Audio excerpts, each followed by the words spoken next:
Example 1.2 கவனிங்க. இந்த example 1.2ல என்ன கொடுத்துருக்காங்கன்னு பாருங்க. If A cross B equal to set of 3,2 3,2ங்கிற ஒரு எலமெண்ட் கொடுத்துருக்காங்க, 3,4ங்கிற எலமெண்ட் கொடுத்துருக்காங்க, 5,2ங்கிற எலமெண்ட் கொடுத்துருக்காங்க, 5,4ங்கிற எலமெண்ட் கொடுத்துருக்காங்க. 4 எலமெண்ட்ஸ் இருக்குது. 1 2 3 4 எலமெண்ட்ஸ் கொடுத்துருக்காங்க. இது என்னது? A cross B. Then find A and B. ஏவும் பியும் என்னவா இருக்குன்னு கண்டுபிடிக்க சொல்றாங்க. நமக்கு இந்த எக்ஸாம்பிள் 1ல என்ன பண்ணியிருந்தாங்க, ஏவும் பியும் கொடுத்துட்டு ஏ கிராஸ் பியும் பி கிராஸ் ஏவும் கண்டுபிடிக்க சொன்னாங்க. ஆனால் இந்த சம்மில் ஏ கிராஸ் பியை கொடுத்துட்டாங்க, ஏவும் பியும் கண்டுபிடிக்க சொல்கிறாங்க.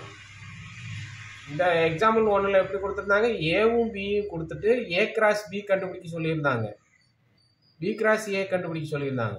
ஆனால் இதில் ஏ கிராஸ் பியை கொடுத்துட்டாங்க, எப்படி இருக்கும்னு, ஏ என்னவா இருக்கும் பி என்னவா இருக்கும் அப்படின்னு ரிவர்ஸ் ஆர்டரில் கொஷனை கேட்டிருக்காங்க. சரியா? இப்போ ஒன்றும் இது கஷ்டம் ஒன்றும் இல்லை. ஏங்கிறது என்னன்னா, இதில் வரக்கூடிய இந்த எலமெண்ட்ஸ் இருக்குது பார்த்தியா, இந்த எலமெண்ட்ஸ் இது வந்து பேர் 3,2ங்கிறது ஒரு பேர். இந்த பேரில் ஃபஸ்ட்டு 3 இருக்குது பார்த்தியா, 3,2ல ஃபஸ்ட்டு 3 இருக்குது பார்த்தியா, அது ஃபஸ்ட்டு கோஆர்டினேட்டு. இந்த 2ன்னு இருக்குது பார்த்தியா, அது செகண்ட் கோஆர்டினேட். இந்த 3,4ல ஃபஸ்ட்டு கோஆர்டினேட் எதுனா 3, 4ங்கிறது வந்து செகண்ட் கோஆர்டினேட். இந்த 5 வந்து இதில் ஃபஸ்ட்டு கோஆர்டினேட்டு, 2 வந்து செகண்ட் கோஆர்டினேட்டு. இந்த 5,4ல 5ங்கிறது ஃபர்ஸ்ட் கோஆர்டினேட்டு, 4ங்கிறது செகண்ட் கோஆர்டினேட். புரியுதா?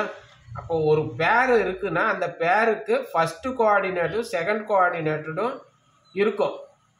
அந்த மாதிரி இந்த மாதிரி இருந்தால் தான் அது pair. First coordinate second coordinate. First கோஆர்டினேட்டுங்கிறது இதில் எது 5, செகண்ட் கோஆர்டினேட்டு 4. புரியுதா? அப்போ ஏங்கிறது என்னன்னு கண்டுபிடிக்க சொல்கிறாங்க, பிங்கிறது என்ன கண்டுபிடிக்க சொல்கிறாங்க. ஏங்கிறது என்னவா இருக்கும், ஃபர்ஸ்ட் கோஆர்டினேட்டர் எல்லாமே ஏ, பிங்கிறது செகண்ட் கோஆர்டினேட்டர் எல்லாம் பி. சரியா? அப்போ நம்ம ஸ்டெப்ஸ் எப்படி எழுதலாம் அப்படின்னு பார்க்கறதுக்கு இப்போ இங்கே பாரு, இவங்க இப்படி set of all first coordinates of elements of A cross B இப்படின்னால கொடுத்துருப்பாங்க. நம்ம அவ்வளோ தூரம் இப்படி எல்லாம் எழுத வேண்டிய அவசியம் இல்லை, சுருக்கமாக எழுதிக்கலாம். இப்போ வாங்க நம்ம எப்படி சொல்யூஷன் கண்டுபிடிக்க போகிறோம் அதுக்கு அப்படின்னு பார்க்கலாம். இது கொஸ்டின் பார்த்துட்டோம். இப்போ சொல்யூஷன் இங்கே இருக்குது பாருங்கள். Example 1.2 solution. எப்பயுமே என்ன சொல்லியிருக்கிறேன், கிவனில் என்னாவது இருந்ததுன்னா அதெல்லாம் எடுத்து எழுதி சொன்னோம் இல்லையா, அது மாதிரி கிவன் தட்டுன்னு எழுதலாம், கிவன்னு எழுதலாம். A cross B, A cross B தானே இங்கே கொடுத்துருக்காங்க. இங்கே பாரு, ஏ கிராஸ் பி கொடுத்துருக்காங்களா, ஏ கிராஸ் பி கொடுத்துருக்காங்களா, அந்த ஏ கிராஸ் பியை அப்படியே இதை அப்படியே பார்த்து அப்படியே எழுதிக்கணும். ஏ கிராஸ் பி எழுதிட்டோமா? இப்போ ஏங்கிறது கண்டுபிடிக்க சொல்லியிருக்காங்க. ஃபைண்டு ஏ பி அப்படின்னு கொடுத்துருக்காங்க. Find A. இப்போ ஃபர்ஸ்ட் ஏவை கண்டுபிடிக்கணும்னா என்னன்னா, இந்த ஃபர்ஸ்ட் கோஆர்டினேட்ஸ் எல்லாம் பிடிச்சி எழுதுறது தான் ஏ. அப்போ இதுக்கு என்ன அர்த்தம், is equal to set of all first coordinates, set of all first coordinates. இந்த சம் எழுதுறனாமே என்ன அர்த்தம், ஏ கிராஸ் பியில் வரக்கூடிய ஃபர்ஸ்ட் கோஆர்டினேட்ஸ் தான். அதனால் நீங்கள் வந்து இந்த டீட்டெயில்ஸாகவும் எழுதலாம். The first coordinates of the elements of A cross B, A cross பியில் இருக்கக்கூடிய ஃபர்ஸ்ட் கோஆர்டினேட்ஸ் என்னுடைய செட் ஆஃப் ஆல் அப்படின்னு எழுதலாம். இங்கே பேர் இப்படி தான் இருக்கும்.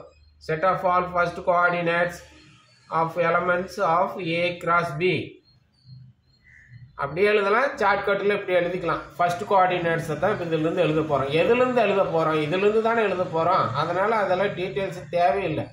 இந்த சிம்பிள் போட்டோம்னாவே என்ன அர்த்தம்னா செட் ஆஃப் ஆல்னு அர்த்தம். இந்த ப்ராக்கெட் கேர்லி ப்ராக்கெட்னு சொல்லுவாங்க. இதை எழுதுனாவே என்ன அர்த்தம்? Set of all, A equal to set of all அப்படின்னு தான் படிக்க ஆரம்பிக்கணும். செட் ஆஃப்னு தான் படிக்க ஆரம்பிப்போம். அதனால வந்து இங்கே இருக்கக்கூடிய செட் ஆஃப் ஆல் அப்படிங்கிறது இதே மென்ஷன் பண்ணும். சரியா? இங்கே சென்டென்ஸையும் கொடுத்து செட் ஆஃப் ஆலும் கொடுத்துருக்காங்க, சிம்பிளும் கொடுத்துருக்காங்க. நம்ம இப்படியே ஷார்ட்கட்டில் எழுதிக்கலாம். உங்களுக்கு டவுட் வருங்கிறதுக்கோசரம் தான் இந்த விளக்கம் நான் சொல்லிக்கிட்டு இருக்கிறேன். அதனால் இந்த மாதிரி ஷார்ட்கட்டில் எழுதிக்கலாம். இப்படி போட்டாவே என்னது? Set of all elements first coordinates of A cross பின்னு அர்த்தம். இந்த சம்மு கண்டுபிடிக்கிறோம்னா இது ஃபர்ஸ்ட் கோஆர்டினேட்ஸ்னால் எதாக இருக்கும்? இந்த சம்மில் இதுதான் கோஆர்டினேட்டரோடு இருக்குது, பேராக இருக்குது. அப்போ இதுக்கு தான் சேர்ந்தது. சரியா? சரி, நீங்கள் வந்து அதில் இருக்கிற மாதிரி எழுதிக்கலாம். அதனால ஒன்றும் தவறு இல்லை. இது ஒரு 2 மார்க்லேயோ அல்லது 1 மார்க்லேயோ தான் வரும் இந்த கொஸ்டின். அப்போ ஏ ஈக்குவல் டு என்னவா இருக்குது? அதுதான் கண்டுபிடிக்கணும். ஃபைண்டு ஏன்னு கொடுத்துருக்காங்க. அப்போ ஏ கண்டுபிடிக்கணும். ஏ ஈக்குவல் டு எப்படி இருக்கும்? Set of first coordinates. First coordinate என்ன இருக்குதுன்னு பார்த்து எழுது. இதிலிருந்து என்ன கொடுக்கப்படுது, என்ன வருது? A equal to implies A equal to first coordinate என்ன? 3. 2 தடவை 3 வந்தால் ஒரு தடவை 3 எழுதுனாவே போதும். அதனால ஒரு 3 எழுதிக்கிட்டோம். இங்கேயும் 3 இருக்குது, இங்கேயும் 3 இருக்குது. 2 தடவை இருந்தாவே ஒரு தடவை எழுதுனா போதும். அதுக்கு அடுத்தது இங்கே பாரு 5 இருக்குது. 2 தடவை 5 இருக்குது, ஒரு 5 எழுதுனா போதும். ஃபர்ஸ்ட் கோஆர்டினேட்டை மட்டும்தான் இங்கே எழுதியிருக்கிறோம். சரியா? இதுதான் ஃபர்ஸ்ட் கோஆர்டினேட், அதை தான் எழுதியிருக்கிறோம். 2 தடவை 3 வந்தாலும் ஒரு தடவை 3 எழுதணும். 2 5 வந்ததுனாலும் ஒரு 5 எழுதுனா போதும். இதுதான் செட்டு ஏ. சரியா? இப்போ ஏ கண்டுபிடிச்சிட்டோம். பி என்னான்னு பார்க்கணும். பி ஈக்குவல் டு என்னவா இருக்கும்? செகண்ட் கோஆர்டினேட்டாக இருக்கும். இங்கே பார்த்தீங்கன்னாவே தெரியும், ஏ ஃபஸ்ட்டு வருது, பி செகண்ட் வருது. ஏ ஃபஸ்ட்டு வரனால இது ஃபஸ்ட்டு கோஆர்டினேட்டர் வர்றது தான் எழுதணும். பி செகண்ட் வர்றதுனால செகண்ட் கோஆர்டினேட்டர் தான் எழுதணும். அப்போ B equal to set of, இந்த செட் சிம்பிளை எழுதிக்கோ, செகண்ட் கோஆர்டினேட்ஸ் இம்ப்ளைஸ் இதிலிருந்து என்ன வரும்? B equal to 2, 3. எப்படி வந்துச்சு? இங்கே பாரு, செகண்ட் கோஆர்டினேட்டை பாருங்க, 2வா? அந்த 2வை இங்கே எழுதிக்கிட்டேன். 2வை இங்கே எழுதிக்கிட்டேன். அடுத்தது 4 வருது, 4ஐ எழுதிக்கிட்டேன். அடுத்தது பாரு 2 வருது, மறுபடியும் இன்னொரு 2 வருது. ஒரு தடவை 2 எழுதுனா போதும். சரியா?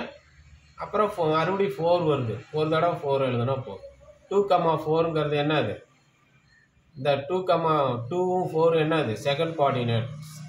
சரியா? எழுதிட்டோம். அவ்வளோதான். ஏவும் பியும் கண்டுபிடிச்சாச்சு. தேர்ஃபோர் ஏ ஈக்குவல் டு இந்த செட்டை அப்படியே ஏ ஈக்குவல் டு அந்த செட்டை எழுதிடுறோம், பி ஈக்குவல் டு இந்த செட்டை எழுதுறோம். அவ்வளோதான்.